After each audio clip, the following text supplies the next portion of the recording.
Finally, Hannah said. Come in. I still beat Felix, right? Laila stepped in from the cold light of the street lamps. Hannah closed the door and shut out the dark. Obviously you still beat Felix. You could get incinerated by a comet and get reincarnated and make an odyssey across 3 continents and still beat Felix. In the mudroom, crusts of slush were drooling off Leo's sneakers amid half a dozen pairs of Hannah's shoes. As Laila pulled off her boots, Hannah asked, Did you read the article? Yeah. It's wild, right? Did she like your story? Laila shook her head and tried not to remember the precise red loops of the number 32. All she wanted was to sit in a dark room with her friends, not talk, and watch beautiful people struggle in glorious high definition. Is the TV set up? She asked. Yep. Hannah let the change of subject go without protest. My parents use that thing so little it's still set up from season 11. Despite hiatus?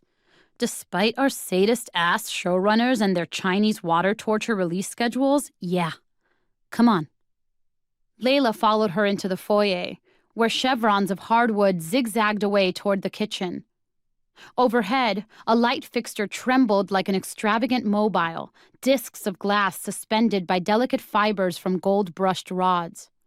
She'd never quite grown numb to this place.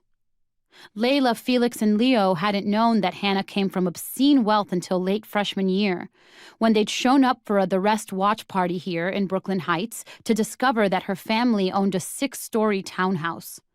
The place could have passed for a small museum, each floor a confection of heavy brocades, lines of antique Korean pottery, and gilt-framed oil art. Laila still remembered the knot of nervous laughter that had yanked tight in the middle of her throat the first time she'd crossed this threshold, and the way she'd met Leo's eyes, then Felix's, knowing they were restraining the same shout of disbelief. My parents say I've got to be home by 10, Laila said. School night. Okay, we can still fit 3 episodes in if you take a cab home. I'll get it, Hannah said, and Laila didn't argue.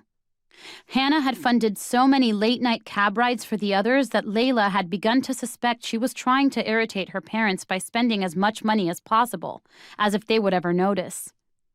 Hannah's parents hardly ever even seemed to come down from their 4th-floor quarters. Correction, Hannah said, glancing at her phone.